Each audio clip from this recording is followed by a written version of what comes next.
He arrived before anyone else, quiet, alone, eyes misted over, but no one knew why. Every morning, just as the sun brushed the rooftops of Willow Creek, a lone chestnut horse would appear at the front steps of St. Elijah's Chapel. He would stand there, still as stone, gazing at the door with a depth in his eyes that words couldn't reach. He didn't neigh, he didn't move, he just stood with his head lowered, and every now and then, a tear would roll down his face. It was as if he were waiting for someone he could no longer see. At first, the townsfolk figured he was a stray, just a lost animal that had wandered into town. But as the days passed, the same scene played out like a quiet ritual. Same hour, same place, same stillness, same sorrow.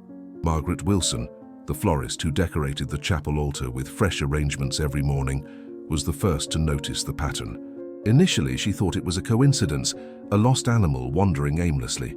But over 2 weeks, the scene repeated with almost clockwork precision. "He's here again," she commented to Sarah, the baker passing by with baskets of still warm bread. "Every day, same time. It's like he's waiting for someone." Sarah stopped, observing the animal with curiosity. "Think he belongs to one of the farmers?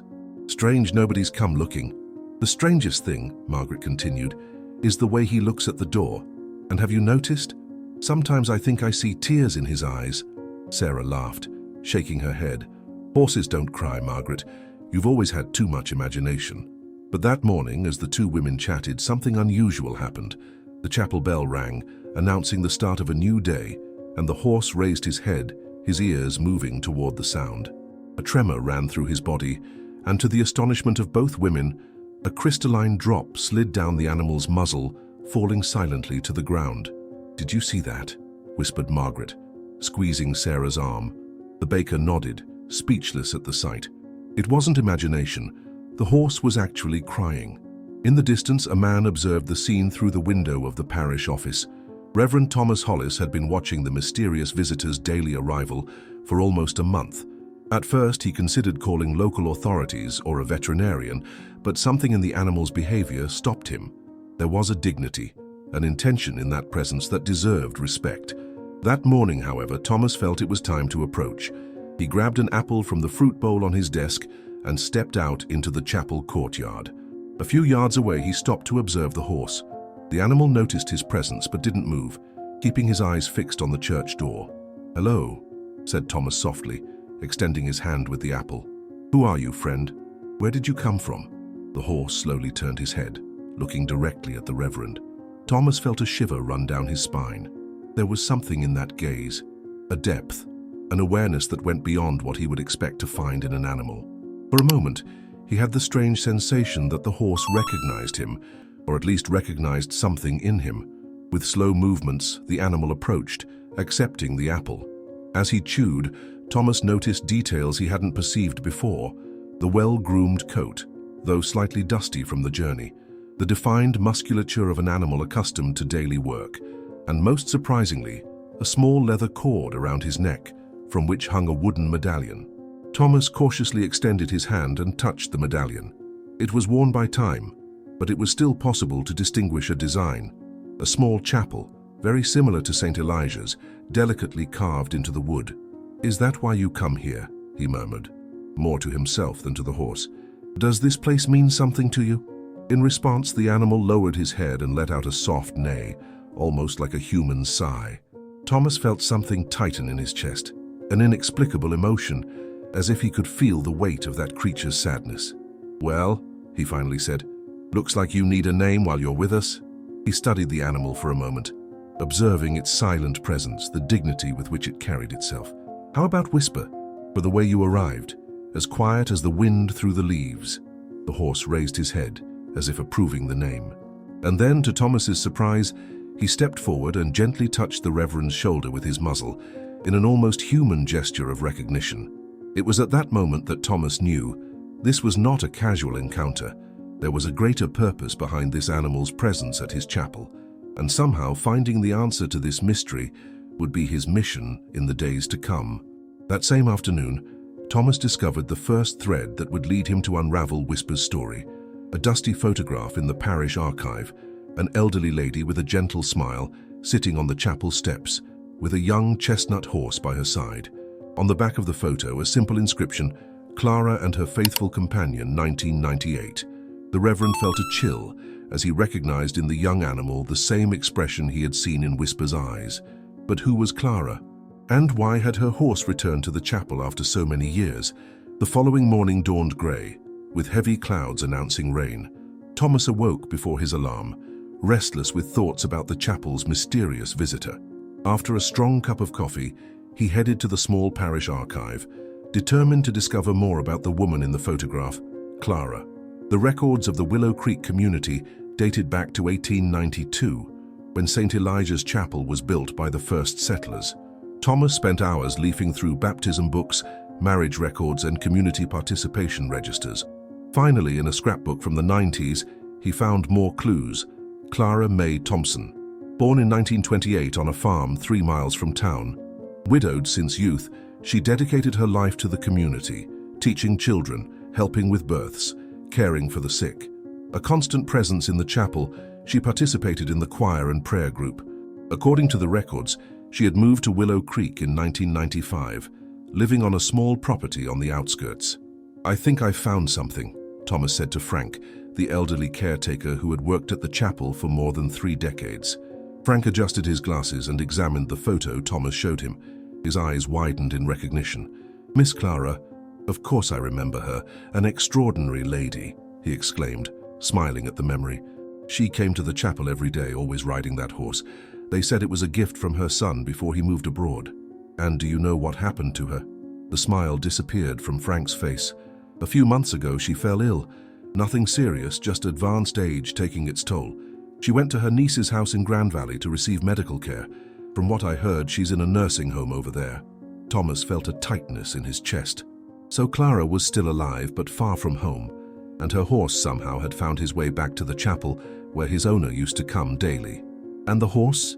Nobody was left responsible for him. Frank frowned thoughtfully. "I think the niece planned to sell him to some farmer in the region, but it seems," he added with a half smile, "the animal had other plans."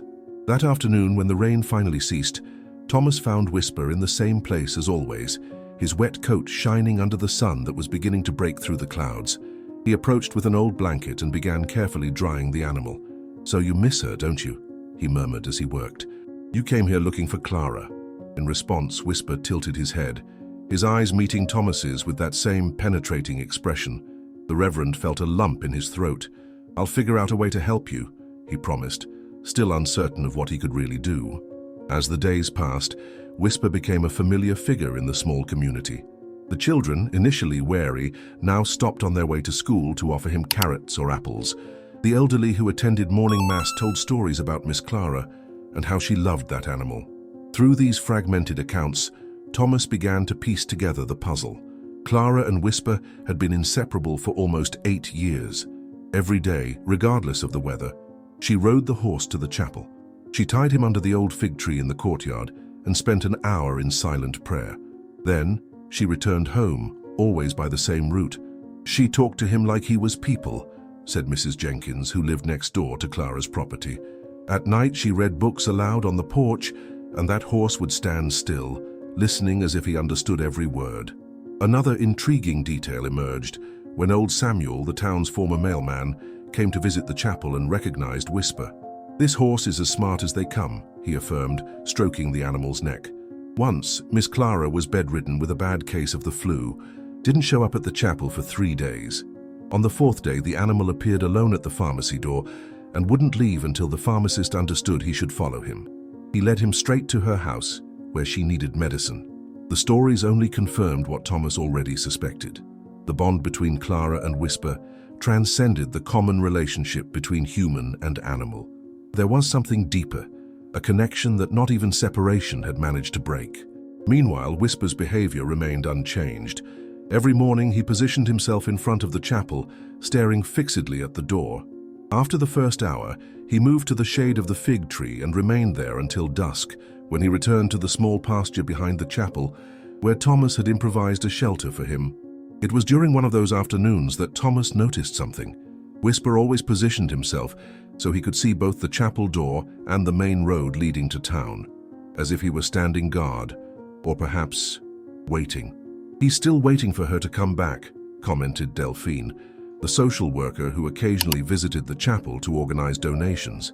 She had grown fond of Whisper, bringing him apples and brushing his coat on Sunday afternoons.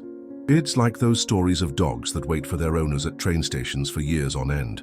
But there's a crucial difference," Thomas replied, observing the animal from a distance. "Clara hasn't passed away. She's in Grand Valley, probably with no idea that her horse travels miles every day to wait for her at her favorite place." Delphine looked at the Reverend with a thoughtful expression. "What if we could reunite them?"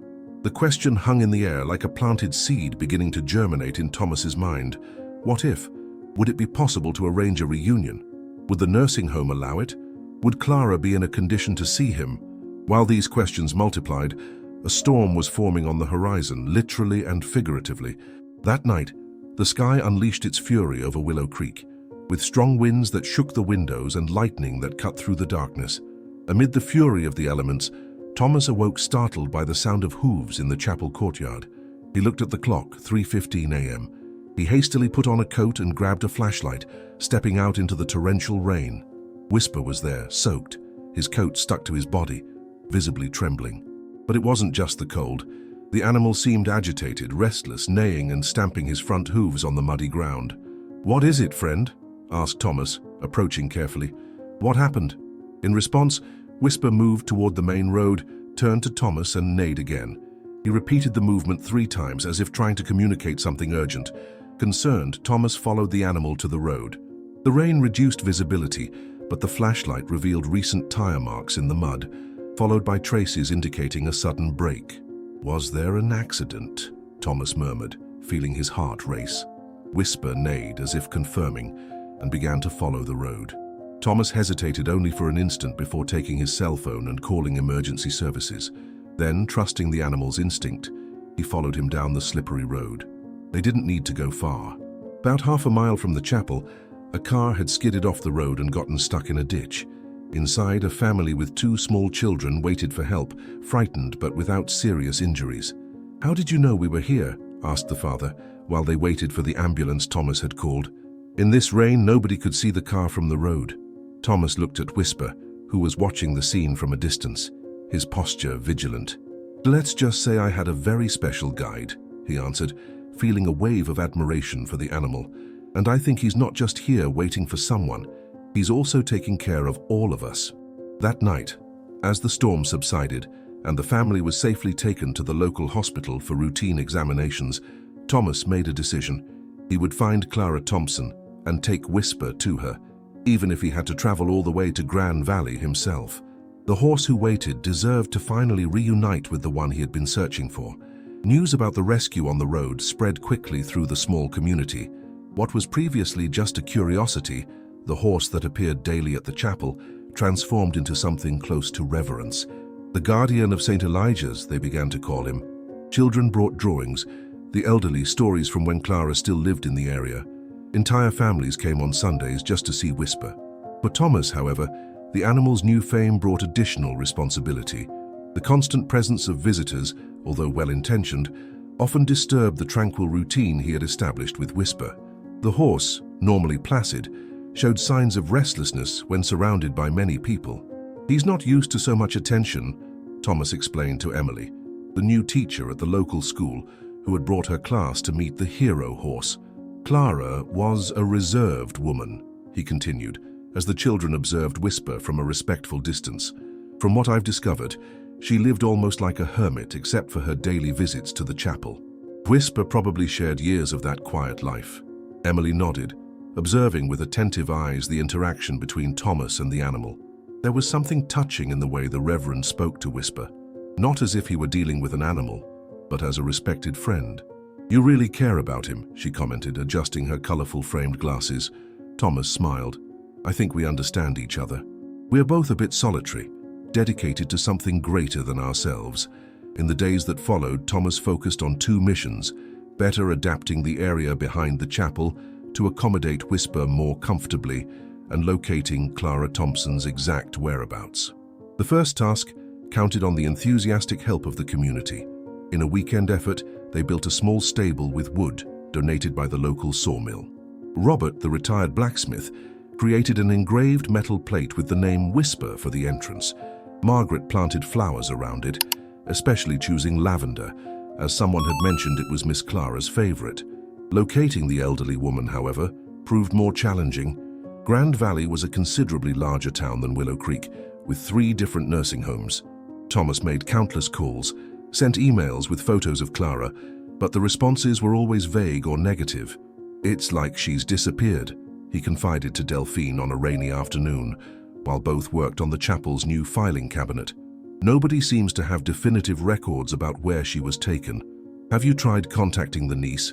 asked Delphine, meticulously organizing folders by date. "That's another problem. The parish records only state that Clara had a niece in Grand Valley, but there's no name or address."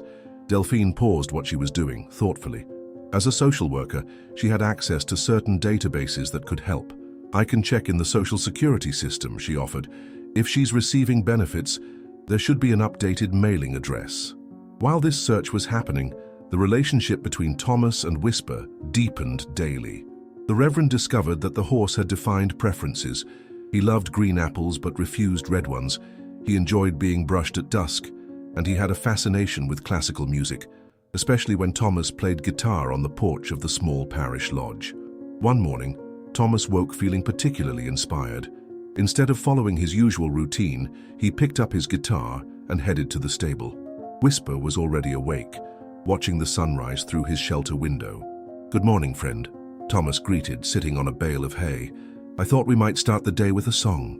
He began to strum softly, playing a melody his grandmother used to sing, something about green fields and serene rivers. He wasn't sure if there were lyrics or if his grandmother just improvised, but the melody had always calmed him in moments of anxiety. To his surprise, as he played, Whisper approached and lay down beside him, his large head resting peacefully on the packed earth floor. His eyes, normally alert, were half closed in an expression of contentment. "You like music," Thomas murmured, continuing to play. "Did Clara sing to you?" As if understanding the question, Whisper emitted a soft neigh. Thomas smiled. "I'll take that as a yes." That improvised musical session became part of the morning routine. Thomas discovered that mornings that began with music were days when Whisper seemed more tranquil, less restless in his vigil in front of the chapel. It was during one of these musical mornings that Delphine appeared, her face illuminated with the excitement of someone bringing good news. "I found her," she announced, breathless from running. "Clara Thompson is at the Olive Garden nursing home in the rural area of Grand Valley." Thomas felt his heart race. "Are you sure?" "Absolutely. I spoke with the administration. She's been there for 8 months, taken by her niece Marianne after a fall at home." "And how is she?" Delphine's expression softened. "Physically well, considering her age, but..." She hesitated, choosing her words. "The coordinator mentioned that she's been very withdrawn. She hardly speaks, doesn't participate in activities. They believe it might be the onset of depression."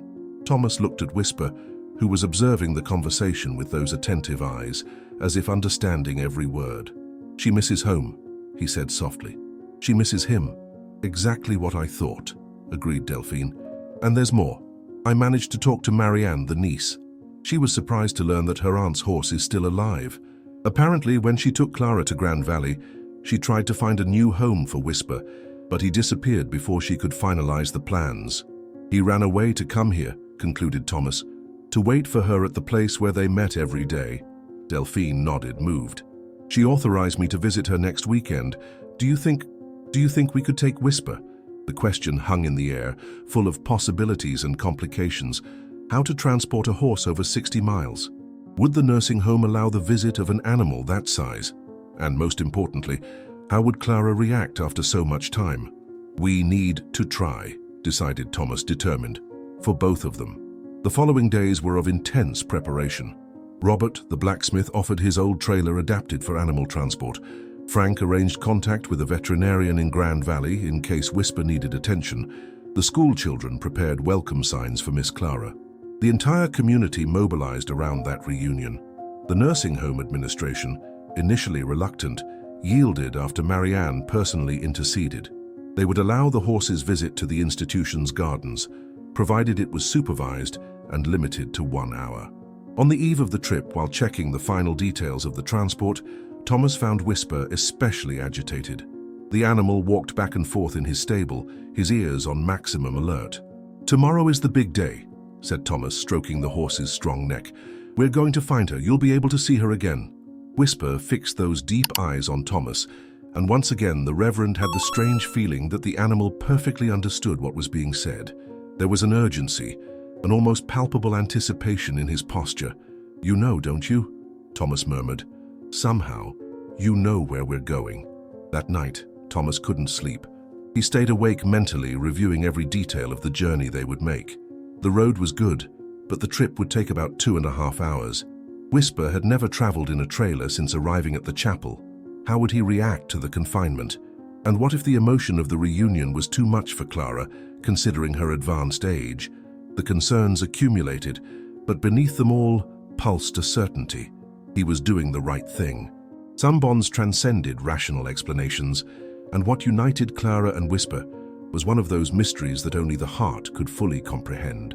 At dawn, with the sky still tinged golden pink, the small caravan departed. Thomas drove the borrowed pickup truck that towed the trailer where Whisper traveled. Delphine followed right behind in her own car, accompanied by Emily, who had insisted on participating in the journey. Throughout the route, Thomas talked to Whisper through the small window that separated the cabin from the trailer, telling stories, describing the landscape, promising that they would soon be with Clara. The animal, surprisingly calm for someone on his first trip, occasionally responded with soft neighs as if they were maintaining a dialogue. When they finally arrived at the Olive Garden nursing home, the sun was already high in the sky. The place was pleasant, an old farm converted into a care institution, with ample gardens and centennial trees offering generous shade. At the entrance, they were greeted by Marianne, a middle-aged woman with features that vaguely resembled photos of Clara when she was younger. Her face showed a mixture of anxiety and hope. "She doesn't know you were coming," she explained, as she guided them through the gardens to a more reserved area. "I thought it best not to create expectations in case something prevented the visit." "How is she today?" asked Delphine. "Quiet, as always. She spent the morning sitting on the bench under the jabuticaba tree, looking at the horizon. It's what she does every day since she arrived." Arriving at the agreed location, Thomas felt his heart tighten. In the distance, under the mottled shade of a leafy tree, a fragile figure sat completely still. Clara Thompson, now almost 90 years old, seemed diminished by time and longing. She wore a simple light blue dress and had her white hair tied in a low bun. Her hands rested on her lap, holding what appeared to be a small wooden object. "It's time," said Thomas, turning to the trailer where Whisper waited. "Let's introduce them again." The moment Thomas had repeatedly imagined in his mind was about to happen. With Delphine and Emily by his side, and Marianne a few steps ahead, he took a deep breath and opened the trailer door. Whisper remained motionless for a few seconds, as if assessing the new environment. His nostrils dilated, capturing unfamiliar scents. His ears moved in different directions, attentive to every sound. "Come on, friend," Thomas gently encouraged. "She's waiting for you." With cautious steps, Whisper descended the trailer ramp. His posture changed immediately upon touching the ground. His neck straightened, his head turned toward the garden with an almost palpable intensity.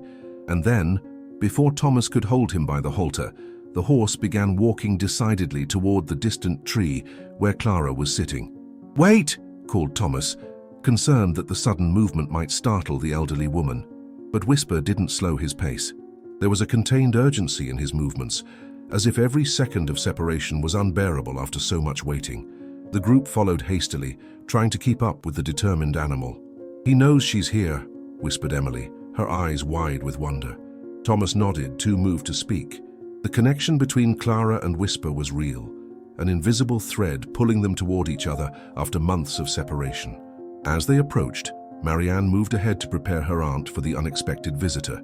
Thomas noticed how Clara's posture changed as her niece spoke to her. Her back straightened slightly, her head lifted, and then, as if sensing a presence, she slowly turned toward the approaching group. The moment Clara's eyes found Whisper, time seemed to stand still. The elderly woman froze, her hands gripping the wooden object in her lap, which Thomas now recognized as a small carving of a horse, remarkably similar to Whisper. For several heartbeats, she simply stared, her expression a mixture of disbelief and emerging joy. Then, with a trembling voice that hadn't been used much in months, she whispered a single word. Whisper. The horse, upon hearing his name in that familiar voice, let out a soft neigh. With slow, almost reverent steps, he approached Clara's bench.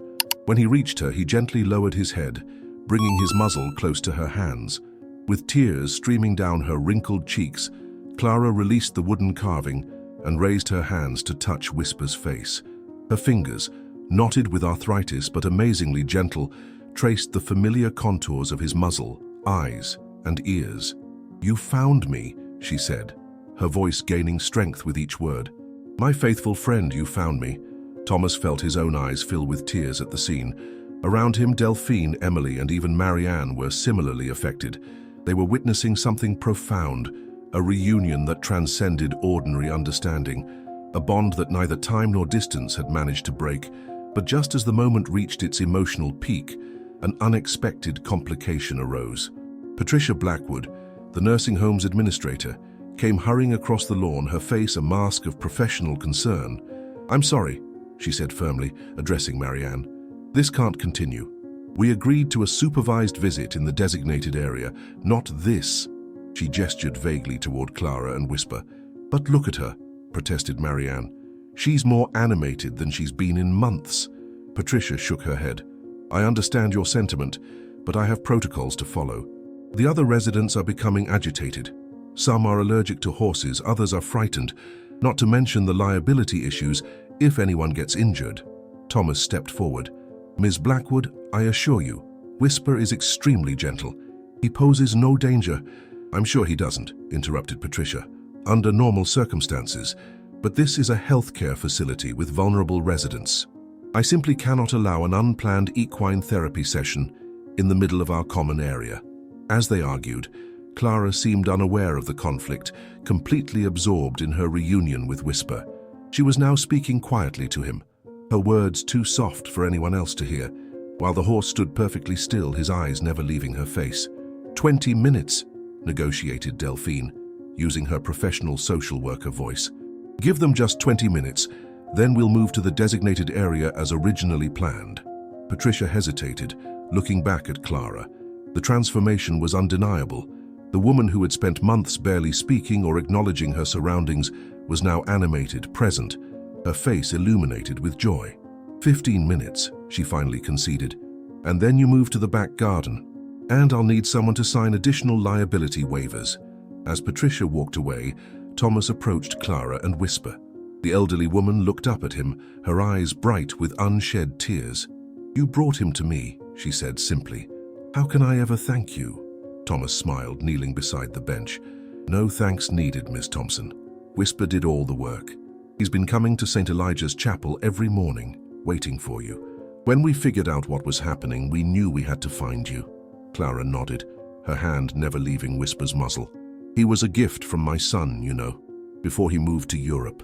Her voice carried the slight tremor of age, but her words were clear and deliberate. "For 8 years we went to the chapel together every morning. It was our special time." "Why the chapel?" asked Thomas gently. Clara smiled, a distant look in her eyes. "My husband is buried in the cemetery there. After he passed, I felt so alone, until Michael gave me Whisper. Having someone to care for, someone who needed me, it gave me purpose again. And our morning visits to the chapel became a ritual. I'd pray, and Whisper would wait patiently." She looked up at the horse with profound affection. "He always seemed to understand when I needed extra time, or when I was having a difficult day." As Clara spoke, Thomas noticed Patricia Blackwood returning, this time accompanied by Dr. Reynolds, the facility's medical director. They stood at a distance, observing the interaction with professional interest. "Ms. Thompson," Dr. Reynolds called as he approached. "How are you feeling?" Clara turned to him, and Thomas was struck by the clarity and focus in her eyes, qualities that, according to Marianne, had been absent for months. "I feel alive again, doctor," she answered simply. "My friend has found me." Dr. Reynolds exchanged a glance with Patricia, then nodded thoughtfully. "I can see that. Your vital signs appear stronger than I've seen in months. Blood pressure seems good. Respiration normal." He made a note on his tablet. "This is quite remarkable." Patricia cleared her throat. "Nevertheless, we still need to move to the designated area. 15 minutes have passed." Clara's face fell slightly, and Whisper, sensing her distress, moved closer, protectively. "Actually," interjected Dr. Reynolds, surprising everyone, "I'd like to observe this interaction a bit longer. From a therapeutic perspective, this could be significant." He turned to Thomas. "Reverend, was it? Could you tell me more about this horse's behavior?" For the next hour, an unexpected compromise emerged. Dr. Reynolds, fascinated by the clear positive effect Whisper was having on Clara, authorized extending the visit under his direct supervision. They moved to a garden pavilion where Clara could sit comfortably while maintaining contact with Whisper, and the medical staff could monitor her condition. Thomas shared everything he knew about Whisper's daily vigil at the chapel, the way he seemed to recognize the bell's toll, his apparent tears, and his remarkable rescue of the stranded family during the storm. Dr. Reynolds listened intently, occasionally making notes. "The psychological impact of animal companionship is well documented," he commented, "but this connection seems exceptional. The temporal memory alone, returning to the chapel at the same time each day, suggests cognitive abilities we don't typically associate with horses." As the medical and administrative staff debated the implications, Clara remained in her own world with Whisper, their reunion creating a bubble of contentment that seemed impervious to the discussions around them. Eventually, though, the reality of their situation could no longer be ignored. The visit had already extended well beyond the originally allocated hour, and Whisper needed to be returned to Willow Creek before dark. "We have to go soon, Miss Thompson," Thomas said gently, hating to be the bearer of such news. Clara nodded, her eyes suddenly dimming. "I understand, but will you bring him again?" Before Thomas could answer, Dr. Reynolds stepped forward. "Actually, Ms. Thompson, I've been discussing some possibilities with Ms. Blackwood. Your health has shown remarkable improvement just in these few hours of reunion. I'd like to explore whether regular visits might be beneficial to your overall well-being." Clara's eyes widened with hope. "You mean Whisper could come again?" "Potentially," Patricia cautioned, ever the administrator. "There are numerous logistics to consider. Transportation, scheduling, dedicated space, safety protocols. But it's possible?" pressed Marianne, her voice thick with emotion at seeing her aunt so transformed. Patricia and Dr. Reynolds exchanged a look. "Yes," admitted Patricia finally. "It's possible. We'll need to develop a proper plan, but yes, it's possible." As the sun began its descent toward the horizon, the time for departure finally arrived. Clara stood, leaning slightly on Marianne's arm, and faced Whisper. She pressed her forehead against his, whispering words only he could hear. Then, with remarkable composure, she stepped back. "Until next time, my friend," she said clearly. "I'll be waiting for you." As Thomas led Whisper back to the trailer, he felt the weight of responsibility on his shoulders. They had opened a door today, creating hope for both Clara and Whisper. Now they would need to find a way to make these reunions possible on a regular basis, to bridge the 60 miles that separated Willow Creek from Grand Valley. The horse who had waited so patiently deserved nothing less. The journey back to Willow Creek unfolded in thoughtful silence. Thomas, Delphine, and Emily were processing the day's events, the emotional reunion, the unexpected obstacles, and the tentative promise of future visits. In the trailer behind them, Whisper traveled quietly, occasionally releasing a soft neigh as if remembering Clara's touch. "He's different now," observed Emily, breaking the silence as they passed the halfway mark. "Have you noticed? There's a lightness to him." Thomas nodded, glancing at the horse through the rearview mirror. He found what he was looking for. He knows Clara is alive and remembers him. He paused, adjusting his grip on the steering wheel. The question is, what happens next? What happened next began unfolding the very next morning. Whisper, for the first time since Thomas had known him, did not take his position in front of the chapel door at dawn. Instead, the Reverend found him standing calmly in the pasture, watching the sunrise with a serene alertness that seemed new. "Good morning, friend," Thomas greeted, offering the customary apple. "Sleep well." Whisper accepted the fruit with gentle dignity, his eyes meeting Thomas's with that same intelligent gaze, but now without the desperate longing that had previously haunted them. The horse had found peace in knowing Clara was out there, waiting for him. Later that morning, Thomas's phone rang. It was Dr. Reynolds from the Olive Garden nursing home. "Reverend Hollis, I hope I'm not disturbing you," the doctor began. "I wanted to follow up on yesterday's remarkable visit. Clara Thompson's vital signs have remained stronger than we've seen in months. She joined the breakfast group this morning, first time since her arrival, and has been talking about Whisper to anyone who will listen. Thomas smiled, unsurprised, yet delighted. That's wonderful news, Doctor. Indeed, which brings me to the purpose of my call. I've spoken with our board, and they've agreed to a conditional pilot program. We'd like to explore regular visits, perhaps bi-weekly to start, as a form of equine therapy for Clara. Thomas felt his heart lift. That's more than I dared hope for. There are conditions, of course, Dr. Reynolds continued, his tone turning professional. We'll need proper insurance coverage, a designated visitation area, and certain safety protocols. Ms. Blackwood is preparing the paperwork now. By the afternoon, Willow Creek was buzzing with the news. The story of Clara and Whisper's reunion had spread like wildfire, and already the community was mobilizing to make the regular visits possible. Robert and his son offered to handle the transportation. The ladies' auxiliary began planning fundraisers to cover the insurance costs. The local veterinarian volunteered to provide Whisper with health certificates required by the nursing home. It's remarkable, Delphine commented, as she and Thomas sorted through offers of assistance. This has brought out the best in everyone. Whisper has become more than just a horse, Thomas replied thoughtfully. He's become a symbol of faithfulness, of hope. People need that. The following weeks saw a flurry of activity. A proper horse trailer was purchased with community funds, special permits were secured, a visitation schedule was established, and through it all, Whisper seemed to understand exactly what was happening. Each morning he would still stand for a short time in front of the chapel, as if honoring the ritual that had sustained him for months.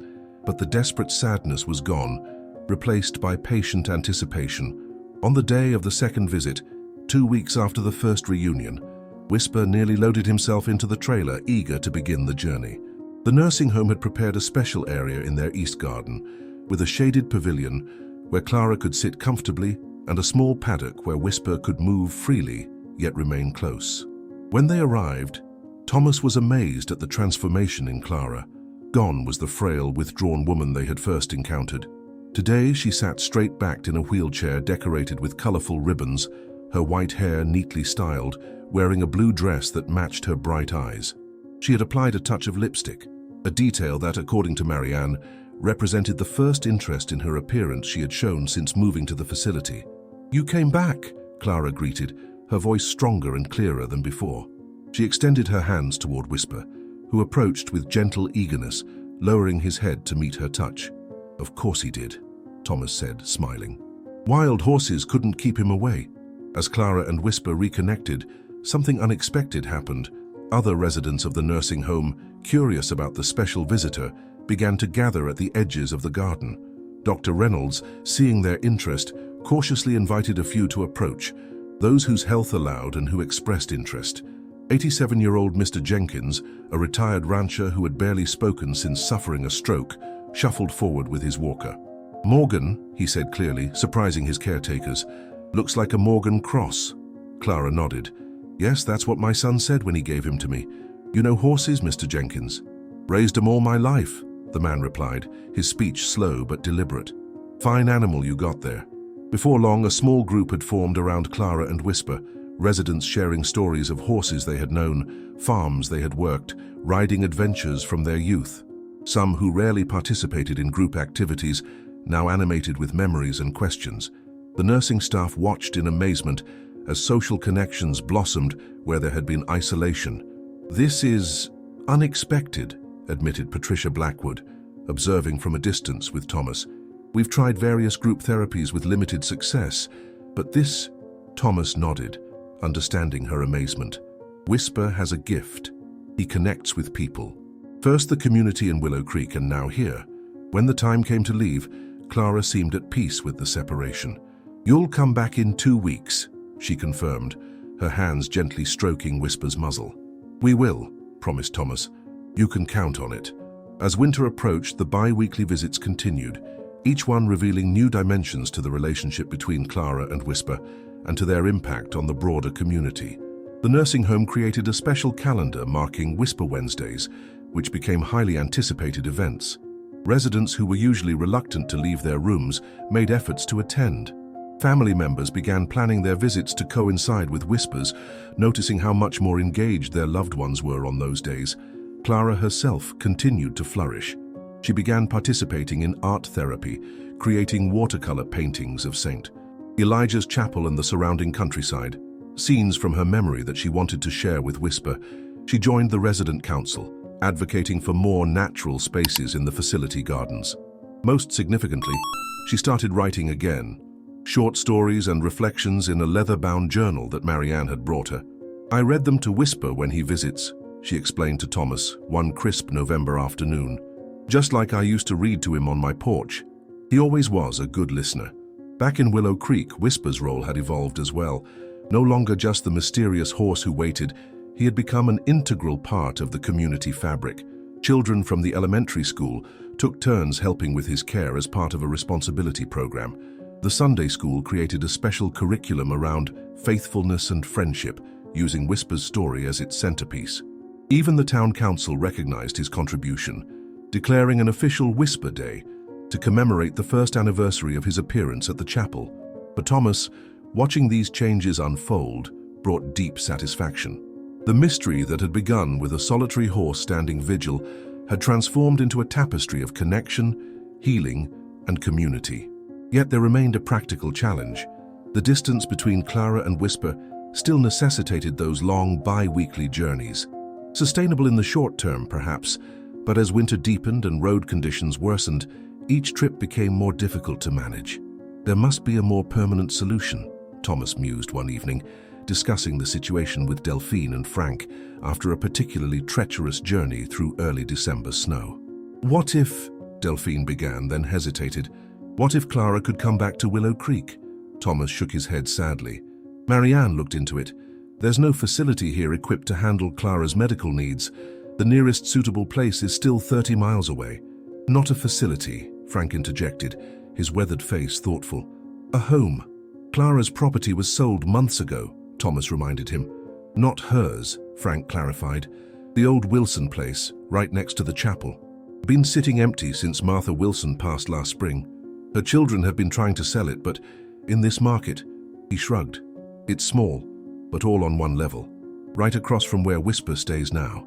Thomas felt a spark of possibility ignite. "You think Marianne might consider moving her aunt there, with proper home care?" "Worth asking," Delphine suggested, "especially now that Clara is doing so much better. And I know several certified home health aides in the county who might be interested in part-time work." The seed planted that evening took root quickly. Marianne, seeing her aunt's continued improvement and hearing the proposal, cautiously agreed to explore the possibility. The Wilson family, learning of the situation, offered a generous rental arrangement with an option to purchase. The Willow Creek community, already invested in Whisper's story, rallied to prepare the house, installing ramps, widening doorways, updating the bathroom with accessibility features. By mid-January, the pieces had fallen into place. Dr. Reynolds, initially concerned about moving Clara away from full-time medical supervision, was won over by the detailed care plan Delphine had developed with local healthcare providers. The physical improvements in Clara, combined with her evident happiness during a tour of the Wilson cottage, further convinced him that the move might actually benefit her overall well-being. "Sometimes, Reverend," he admitted during their final consultation, "the best medicine isn't medicine at all. It's purpose, connection, belonging." On a bright February morning, with the winter sun casting long blue shadows across new-fallen snow, a small procession made its way down Willow Creek's main street. At its center was a sedan carrying Clara Thompson, returning at last to the town she had called home for so many years. Following behind were cars filled with well-wishers, Marianne's SUV loaded with personal belongings, and finally Thomas in his pickup truck. As they approached St. Elijah's Chapel, Thomas sent a quick text message to Emily, who had been keeping watch at the stable. Right on cue, as Clara's car pulled alongside the chapel grounds, Emily appeared leading Whisper, who stepped lightly despite the snow, his breath creating clouds in the cold air. Clara's driver stopped the car, and Marianne helped her aunt step out, well bundled against the winter chill. For a moment, horse and woman simply gazed at each other across the short distance. Then, with surprising steadiness, Clara began walking toward Whisper, her boots leaving neat prints in the pristine snow. "Welcome home," she said, her voice carrying clearly in the still morning air. "Both of us are home at last." As those gathered watched with misty eyes, Whisper gently lowered his head to Clara's shoulder, in what looked remarkably like an embrace. In that moment, the long journey of faithfulness and waiting transformed into something new, a beginning. Spring came early to Willow Creek that year. By mid-March, green shoots pushed through the softening earth and the first crocuses opened their purple and yellow faces to the strengthening sun. For Clara Thompson, now settled into the Wilson cottage across from St. Elijah's Chapel, each new bloom seemed a personal gift, a welcome back to the rhythms of small-town life she had missed during her months away. The cottage itself had been transformed. What had begun as basic accessibility modifications blossomed into a complete renewal under the enthusiastic care of the community. The ladies' auxiliary had sewn new curtains in Clara's favorite shades of blue. The high school woodworking class had built custom bookshelves. Neighbors brought cuttings from their gardens, knowing Clara's love of growing things. Most significant, however, was the addition that Robert and his sons had constructed, a small covered porch extending from the back of the cottage, facing directly toward the chapel grounds where Whisper's stable stood. On this porch, Clara spent hours each day reading, writing in her journal, or simply watching Whisper graze in the spring sunshine. "I never expected this chapter of my life," she confided to Thomas one mild April afternoon as they shared tea on that very porch. "When Marianne took me to Grand Valley, I thought that was the end of my story. Just waiting, fading away in a place that wasn't mine." Thomas nodded, understanding the sentiment all too well. Sometimes we think we know the shape of our lives, only to discover there are unexpected turns ahead. Clara smiled, her eyes following Whisper as he ambled across the new paddock the community had built. He never gave up on me, even when I had given up on myself. The changes in Clara over the past 2 months had been remarkable. Though she still needed her walker for longer distances and assistance with certain daily tasks, her overall strength and vitality had returned. Twice weekly, Nurse Jenkins visited to check her vitals and manage her medications, but otherwise Clara maintained a level of independence that had seemed impossible during her nursing home days. Each morning, she and Whisper reinstated their old ritual, though with a new variation. Instead of Clara riding Whisper to the chapel, Thomas would lead the horse across the short distance to Clara's cottage, where she would be waiting. Together, they would make their way to the chapel at a gentle pace suitable for both aging woman and faithful horse. This reconnection to meaningful routine seemed to nourish Clara's spirit, as surely as the home-cooked meals neighbors regularly brought nourished her body. She began offering after-school reading sessions for local children, who would gather on her porch while Whisper grazed nearby. Her extensive knowledge of local history made her a valuable resource for the town's upcoming bicentennial celebration. Even her artistic pursuits found new expression in a watercolor class she now taught at the community center once a week. For Whisper, too, life had found a new balance. While he maintained his special bond with Clara, he had developed additional connections throughout Willow Creek. The elementary school's responsibility program continued, with students taking turns helping with his care.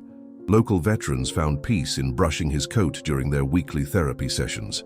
Even baby Jessica, born prematurely to the Williams family and now a curious toddler, had her first riding experience on his back, carefully supported by her father. "He's become the heart of this community," observed Emily one Sunday after services, as they watched Whisper patiently accepting carrots from a line of children. Thomas nodded. "He reminds us of something essential, I think. The power of faithfulness, of waiting, of never giving up on those we love." "Speaking of love," Emily said, a hint of mischief in her voice, "have you noticed how often Dr. Mitchell from the clinic visits Clara, and rarely with any medical equipment?" Thomas laughed. "I have indeed. Their bird-watching expeditions seem to involve more conversation than actual birds." Dr. James Mitchell, the town's recently arrived general practitioner, had initially visited Clara for a routine follow-up. What began as professional interest in her remarkable recovery soon evolved into personal visits. At 72, the widowed doctor had found in Clara a kindred spirit, someone who shared his love of literature, nature, and dry humor. "It's never too late for new beginnings," Clara had told Thomas with a wink when he gently inquired about the nature of their friendship. "James makes me laugh. After years of being alone, that's a gift I never expected." As May unfurled its full palette of colors across Willow Creek, the transformation that had begun with a solitary horse, waiting at a chapel door, continued to ripple outward.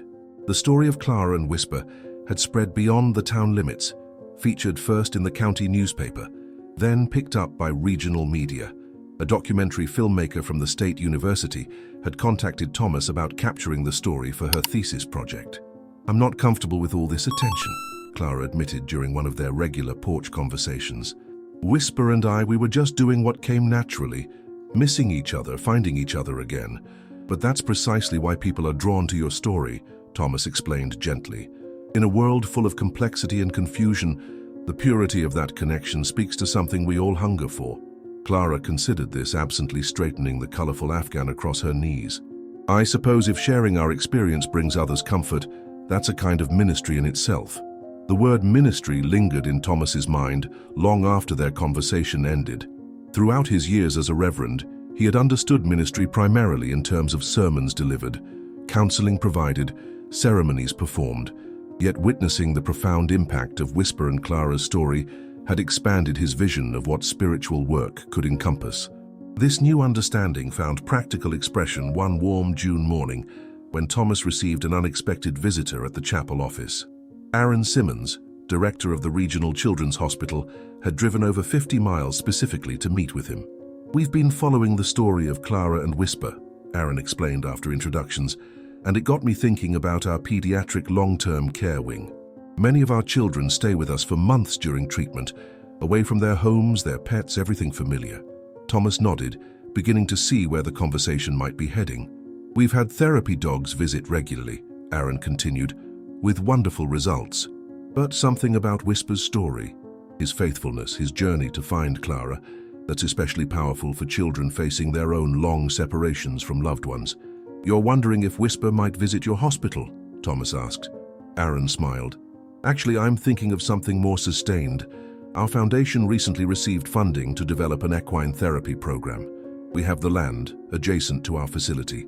What we lack is expertise and a special horse to help launch the program." The proposal that unfolded over the next hour was both surprising and compelling, a partnership between St. Elijah's Chapel and the Children's Hospital. Whisper would remain primarily in Willow Creek with Clara, but would make regular visits to the hospital to work with selected children. Additionally, the program would eventually incorporate other therapy horses, creating a sustainable model that could continue for years to come. "I'd need to discuss this with Clara, of course," Thomas said as their meeting concluded. "Whisper is truly her companion, though she's generously shared him with our community." "Of course," Aaron agreed. "I'd welcome the opportunity to present the idea to her personally. From everything I've heard, Clara Thompson is a woman who understands the healing power of connection." That evening, as sunset painted the chapel in golden light, Thomas found Clara and Whisper in their usual spot. Clara on her porch swing, Whisper standing contentedly at the railing. Dr. Mitchell sat nearby, the three of them forming a peaceful tableau of companionship. "You have that look, Reverend," Clara observed as Thomas approached. "The one that says you're carrying something important." Thomas smiled, taking a seat on the porch steps. "You know me too well." He proceeded to explain Aaron's visit and proposal, watching Clara's face carefully as she absorbed the information. When he finished, Clara was quiet for a long moment, her hand resting lightly on Whisper's muzzle. Finally, she looked up, her eyes bright with emotion. "When I was at my lowest in that nursing home, I believed my purpose had ended, that there was nothing left for me to contribute." She glanced between Whisper, Thomas, and Dr. Mitchell. "How wrong I was. It seems our story, Whisper's faithfulness, our reunion, might have been preparing us for something larger than ourselves." Dr. Mitchell gently covered her hand with his. "What are you thinking, Clara?" She straightened, a new resolve in her posture. "I'm thinking that blessings aren't meant to be hoarded, but shared. If Whisper has the capacity to bring hope to children who are suffering, how could we not embrace that opportunity?" In the fading light, Whisper seemed to stand taller, as if understanding and accepting this new chapter in his journey. The horse who had once waited so patiently at a chapel door was now poised to carry that same steadfast spirit to those who needed it most.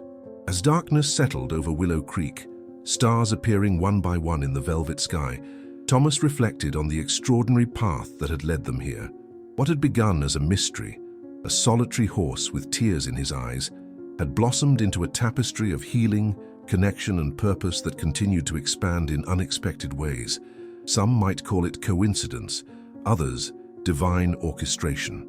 Thomas simply knew it as grace, the mysterious way in which faithfulness, even in its quietest forms, created ripples that reached farther than anyone could imagine. The children's hospital gleamed white against the summer sky, its modern architecture softened by carefully planned gardens and play areas. In the newly constructed paddock, adjacent to the east wing, Whisper stood calmly as 8-year-old Lily Ramirez brushed his mane with slow, deliberate strokes. "He likes when you talk to him," Clara encouraged from her seat nearby where she supervised the interaction. "Whisper's an excellent listener."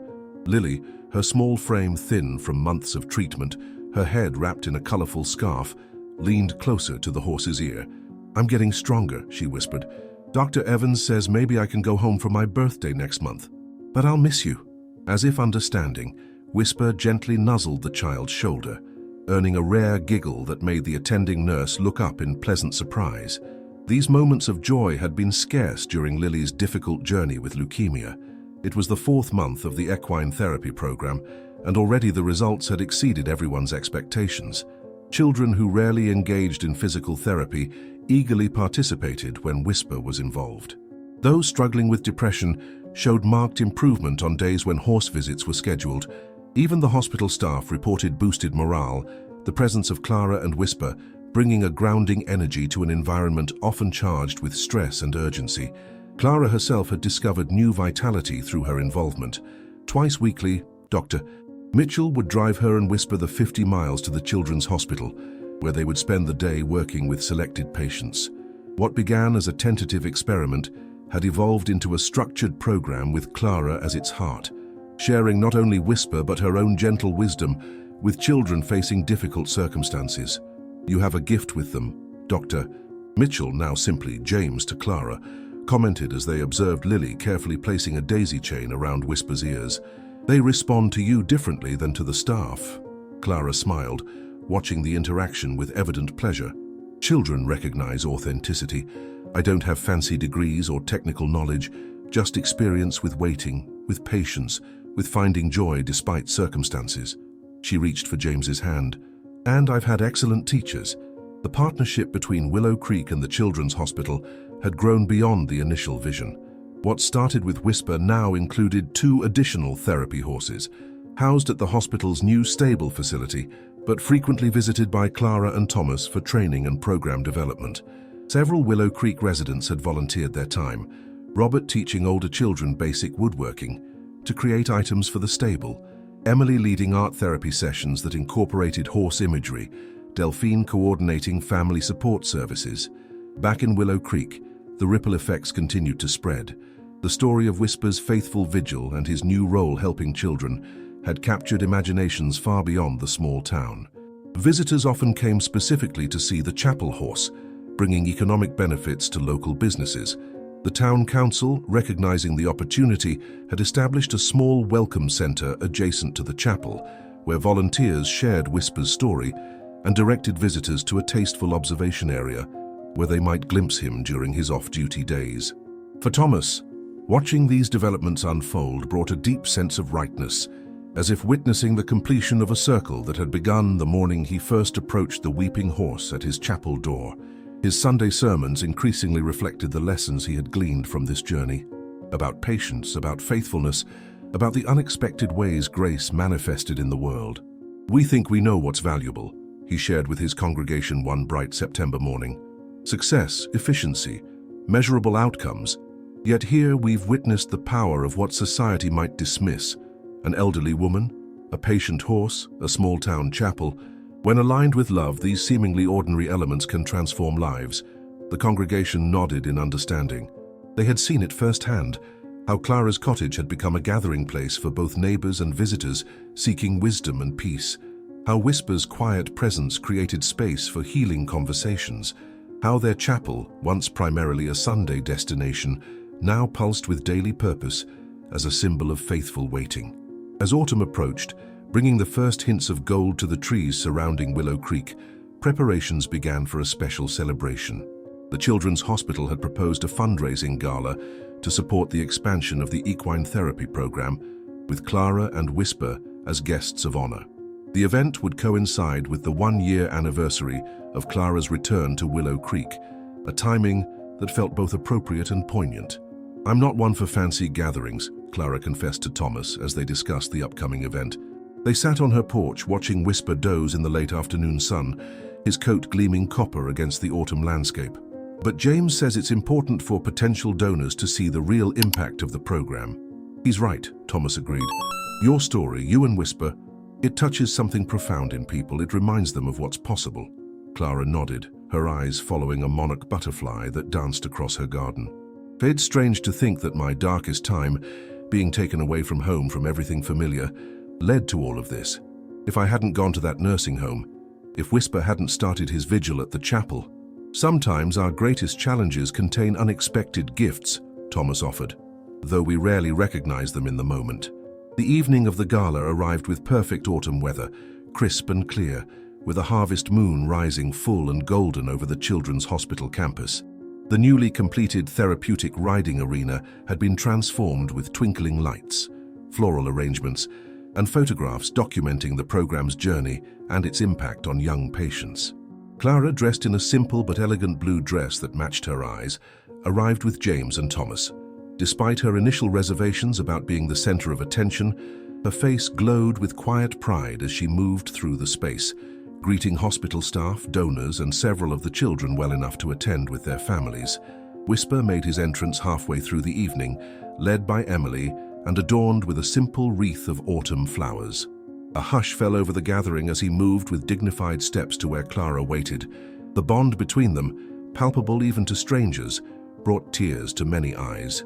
Hospital Director Aaron Simmons stepped forward to address the assembled guests. "1 year ago, a horse stood weeping at a chapel door waiting for someone he loved who was no longer there. Today, that same faithful spirit has helped dozens of our children find hope during their darkest days." He gestured toward Clara and Whisper. "What began as one woman's connection to her beloved companion has blossomed into a program that changes lives daily. I'd like to invite Clara Thompson to share a few words about this remarkable journey." Clara moved forward slowly, one hand resting on Whisper's neck for support. She surveyed the gathering. Medical professionals who had initially been skeptical of equine therapy, now its strongest advocates. Community members who had rallied to support a vision larger than themselves. Children whose faces lit up at the sight of her and Whisper. And in the back, a film crew quietly documenting the event for the nearly completed documentary. "I'm not one for speeches," she began, her voice soft but clear. "At 91, I thought my story was nearly finished. I was prepared for a quiet ending, away from everything I loved." She paused, glancing at Whisper, but this extraordinary soul had other plans. As Clara continued, sharing glimpses of her journey from isolation to renewed purpose, Thomas observed the faces in the crowd. They were transfixed, not just by the story itself, but by the living embodiment of its truth standing before them, an elderly woman and a faithful horse, both of whom had refused to surrender to separation and loss. The poet Rilke wrote that love consists in this, that two solitudes protect and touch and greet each other, Clara concluded. Whisper taught me that such love can bridge any distance, overcome any obstacle. And now, together, we're honored to share that lesson with the children who come through these doors. The applause that followed was thunderous, but Whisper remained calm, attentive only to Clara as she gently stroked his muzzle. In that moment, they seemed to exist in their own world of perfect understanding, oblivious to the cameras, the crowd, the accolades. Later, as the evening wound down and guests began to depart, Hospital Director Aaron approached Thomas with an unexpected question. "Reverend Hollis, we've been considering a permanent installation, a sculpture to commemorate Whisper's story and the foundation of our program. Would St. Elijah's Chapel be open to having a companion piece installed on your grounds, something that connects our two locations symbolically?" Thomas didn't hesitate. "I think that would be perfect. After all, this journey began at the chapel steps." As they discussed possibilities, Clara and James joined them, followed closely by Whisper, who seemed unwilling to stray far from Clara's side throughout the evening. "What do you think, Clara?" Thomas asked, explaining Aaron's proposal. "A sculpture at both locations, the hospital and the chapel?" Clara's eyes brightened. "Like bookends to the story." She considered for a moment. "Not just Whisper, though. It should represent the connection. Perhaps a horse and a chapel door with space between them that isn't quite empty. Space filled with what? Aaron inquired. Clara smiled, reaching for Whisper. With faithfulness, with waiting, with the invisible threads that connect us even when we're apart. She glanced at James, then back to Thomas and Aaron. Those are the things worth commemorating, worth remembering. As the harvest moon climbed higher in the night sky, casting its golden light over the gathering, Thomas felt a profound sense of completion. The horse who had once stood weeping at his chapel door had found not only what he sought, but had opened doors for countless others along the way. In the quiet moments of that autumn evening, surrounded by new friends and old, Thomas recognized the truth that Whisper had been teaching all along. Faithfulness never stands alone at a closed door. Eventually, it creates its own openings, unexpected pathways to connection, purpose, and healing that extend far beyond what anyone could imagine. Winter descended on Willow Creek with gentle persistence, transforming the landscape into a canvas of white and silver. Snow blanketed the chapel grounds, dusted the roof of Clara's cottage, and trimmed the paddock fence with crystalline borders. Inside her cozy living room, Clara sat by the fireplace, a woolen blanket across her lap, watching through the window as children built a snowman near Whisper's stable. "He's supervising their work quite seriously," she commented to James, who was arranging logs on the hearth. "Look at him, standing at attention, inspecting their progress." James chuckled, joining her at the window. Sure enough, Whisper stood at the paddock fence, his breath creating clouds in the cold air, eyes fixed on the children's activities with apparent interest. Occasionally, one would approach to offer him a carrot or stroke his nose, and he would respond with patient dignity. "He takes his community responsibilities very seriously," James agreed, placing a gentle hand on Clara's shoulder. "Rather like someone else I know." Clara smiled, covering his hand with her own. At 91, she felt more engaged with life than she had in decades. The past year had unfolded in ways she could never have anticipated, bringing new purpose, new connections, and, most surprisingly, new love. Her relationship with James had deepened gradually from friendship to companionship to something neither felt the need to define, but both cherished deeply. "The sculptors are coming next week," she said, turning away from the window. "They want to finalize the designs for both installations before the ground thaws in spring." The dual sculptures commemorating Whisper's story had evolved from concept to commissioned artwork over the winter months. Renowned artist Elizabeth Chen had been selected for the project, her vision for capturing the essence of the story resonating deeply with both the hospital board and the chapel committee. The unveiling was planned for late May, coinciding with the Children's Hospital's annual fundraising weekend. As Clara and James settled by the fire with cups of hot cider, a light knock sounded at the front door. Thomas entered, brushing snow from his coat, his cheeks ruddy from the cold. "Sorry to interrupt," he apologized, accepting Clara's gesture to join them. "I just received the final cut of the documentary. Thought you might want to see it before they screen it at next month's film festival." The documentary, The Horse Who Waited, had grown from a student thesis project into a feature-length film that had already been accepted at several prestigious festivals. The filmmaker, Jessica Winters, had spent months capturing the story of Clara and Whisper, expanding to include the Children's Hospital program and the broader impact on Willow Creek. "Did she incorporate the changes we suggested?" Clara asked, making room on the sofa for Thomas. She had been concerned about too much focus on her personally, preferring the emphasis remain on Whisper and the children. "She did," Thomas assured her, setting up his laptop on the coffee table. "It's beautifully done, Clara, respectful but honest." For the next hour, they watched in contemplative silence as the film unfolded, beginning with Whisper's mysterious appearances at the chapel, continuing through the discovery of his connection to Clara, their emotional reunion, and the subsequent development of the therapy program. Jessica had woven together interviews, observational footage, and archival photographs with a delicate touch that honored the story's quiet power. When the final scene faded, Whisper and a young patient walking slowly together along a sunlit path, Clara found herself wiping away tears. "It's strange," she said softly, "seeing your own life reflected back at you this way, like watching a story that belongs to someone else, yet feeling every moment of it in your bones." James squeezed her hand. "It's a remarkable story, Clara. One people need to hear." Thomas nodded agreement, In times that often feel fragmented and disconnected, Whisper's faithfulness reminds us of something essential. He paused, searching for the right words. That waiting isn't passive. That connection transcends physical presence. That some bonds cannot be broken by distance or circumstance. Outside, the winter day was beginning to fade, the early twilight of February softening the edges of the snow-covered landscape. Through the window, they could see Whisper making his way back to his stable, his dark form a striking contrast against the white backdrop. "He still stands at the chapel door sometimes, you know," Thomas said quietly. "Not every day anymore, and not with that same desperate vigil. But perhaps once a week I'll find him there at dawn, just remembering." Clara nodded, understanding. Some rituals sustain us, even when their original purpose has been fulfilled.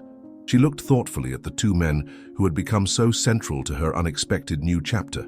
Thomas, whose compassion had bridged the gap between her and Whisper.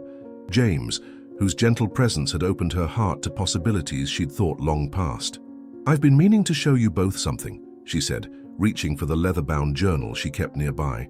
"It's a letter I've written for the time capsule." The town's bicentennial celebration, scheduled for late spring, included plans for a time capsule to be opened in 50 years. Community members had been invited to contribute letters, photographs, and small artifacts representing life in Willow Creek in the present day. "May I?" Thomas asked, accepting the journal Clara extended. "It's marked with the blue ribbon," she directed. "I've been struggling with it for weeks, but I think I've finally found the right words." Thomas carefully opened to the marked page and began to read aloud. "To those who open this capsule in 2075, I will not be with you when these words are read. At 91, I harbor no illusions about witnessing your day of discovery, yet I feel connected to you nonetheless, reaching across time to share a truth I discovered late in my own journey. In 2024, a horse named Whisper taught our community about faithful waiting. Each day he stood at the chapel door, weeping for someone he had lost, me. Separated by circumstances, neither of us knew if we would ever find each other again. Each in our way, we waited. He at the chapel door, I in my solitude at a distant facility. When at last we were reunited, I understood that his waiting had never been passive. It was an active affirmation, a daily renewal of connection that transcended physical separation. His faithfulness created its own miracle, drawing together a community, inspiring strangers, eventually helping heal children who faced their own difficult journeys. I don't know what challenges your world of 2075 may face. Perhaps technology has further accelerated, distances shrinking even as human connection becomes more elusive.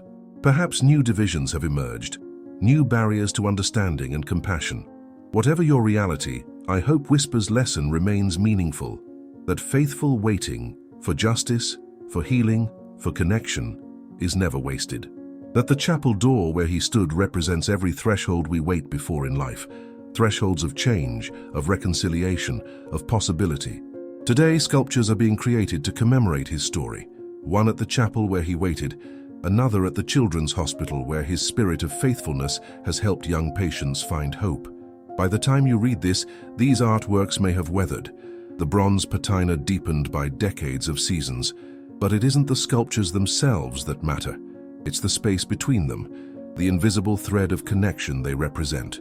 Throughout my long life, I've come to believe that such connections are what sustain us through our deepest winters, leading us eventually to new springs we cannot yet imagine.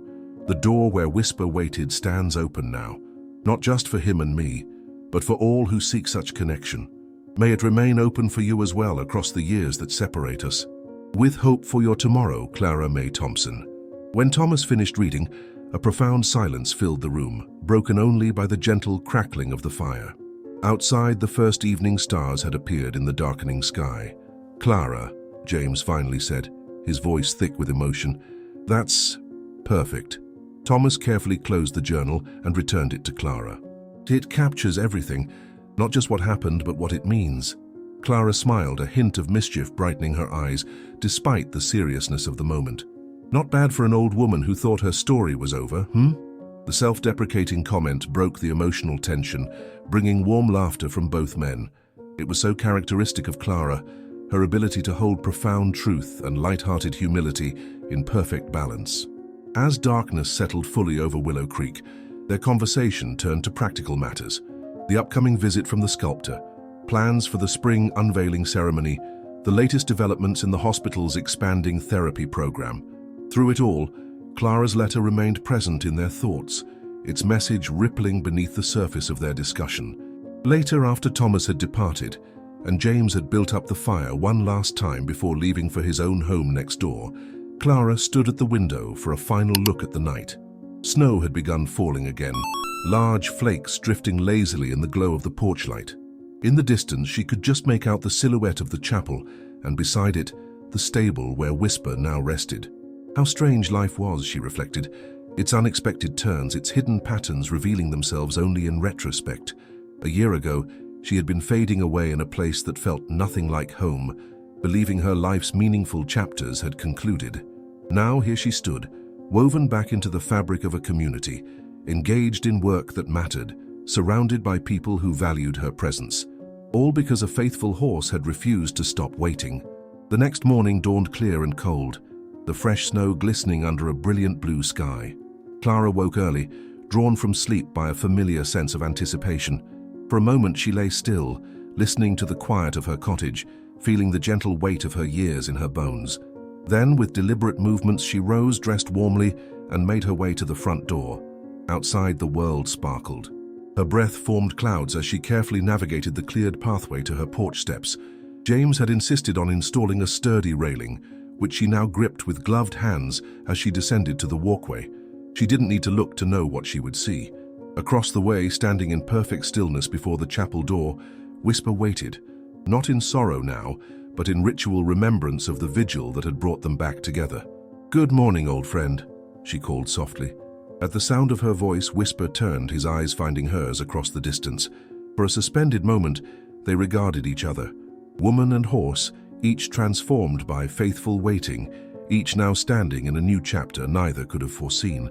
Then, with unhurried dignity, Whisper moved away from the chapel door and began walking toward her. As he approached, Clara extended her hand, feeling the familiar softness of his muzzle against her palm, a greeting that had become as natural as breathing. "Another day begins," she murmured, stroking his neck. "What shall we make of it, you and I?" In the distance, the chapel bell began to toll, its clear notes ringing across the snow-covered landscape. Soon, the town would awaken fully, children heading to school, shops opening, the daily rhythm of Willow Creek resuming. Later, there would be meetings about the sculptures, discussions about the documentary's premiere, perhaps a visit from one of the hospital children now well enough to travel.